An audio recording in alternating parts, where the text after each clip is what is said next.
তার অবতারও হবে। আমরা যা পাই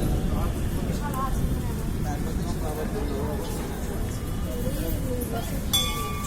বলেছেন অবতার অসংখ্যানা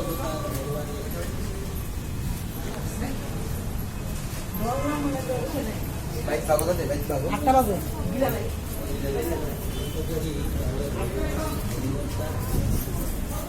বৃহস্পতি ভগবান কর্ম করতে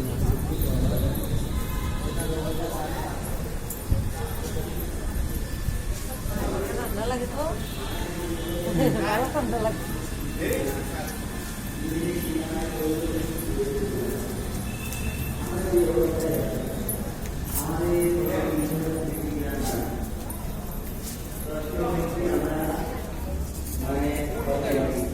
হারিয়ে যাবে তুই আগে ভগবান আমাদের সঠিক একটা বিষয় দেখানোর জন্য কহিল কৃষ্ণ বেদ পুরাণ সেজন্য ঈশ্বর আমাদের জন্য বেদ পুরাণ ব্যবস্থা করেছে।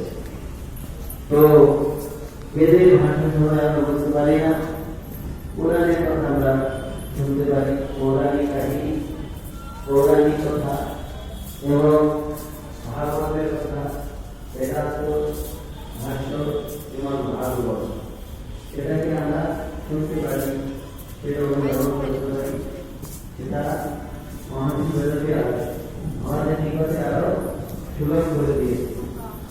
এই জন্য বলা হচ্ছে যে ভগবান অসংখ্য হলেও আমরা যে অবস্থায় আছি আমাদের জন্য ভগবান তিনি এই 24 অবতার বর্ণনা করেছেন আমাদের পূর্ব আচার্য কিংবা শ্রীমদ্ ভাগবতে 24 অবতার।